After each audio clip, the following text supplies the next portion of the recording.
Africa Content TV.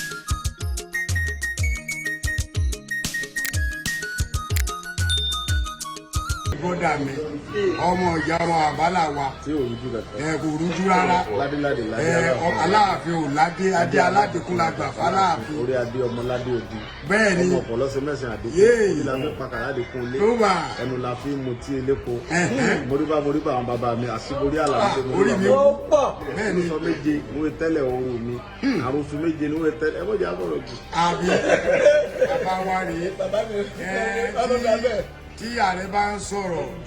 tí bá pe òòṣà ní bàbá àwọn aláìmọ̀kànmọ̀kàn kan wá ní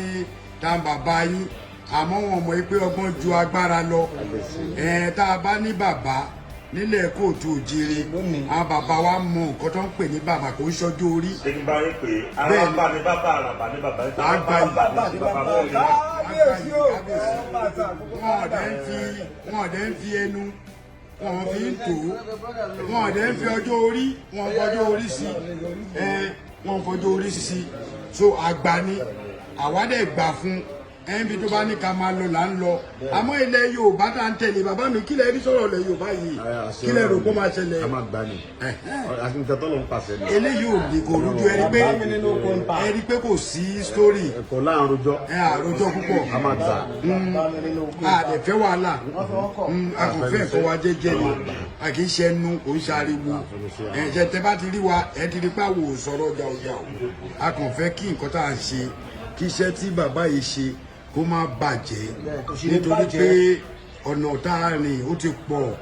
ibi tá a yà sí gan ti pọ̀ ó di pẹ́lòmí ò mọ̀nà lé mọ́ ọlọ́run ajá mọ̀nà lé wa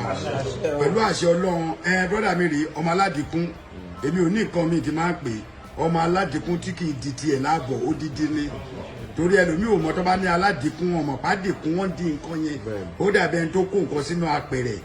iṣu yẹn ó yẹ kó gba 12 ẹ wá kó 6 sí kò tí ì kún àbí bẹ́ẹ̀ bó ni kò tí ì kún rárá o lórí bàbá gbé 12 yóò fẹ́ máa jábọ́ bẹ́ẹ̀ ni bàbá mi pẹ̀lú àṣẹ Ọlọ́run amadélẹ̀ lérí nítorí inú mi dùn láti tìtorí olóyè wa èmi Ààrẹ Almaroof Alhaji Nurudeen Banjo àti brọ́dà mi bàbá olóyè tuntun ọ̀túnba ọba ìṣẹ̀ṣe bẹ́ẹ̀ ni tìtorí nǹkan mi ìwà olóyè sáà lẹ́lòmí ìdáwà wá bí ṣé bàbá mi wà ń bí ṣé ìyá mi wà ń bí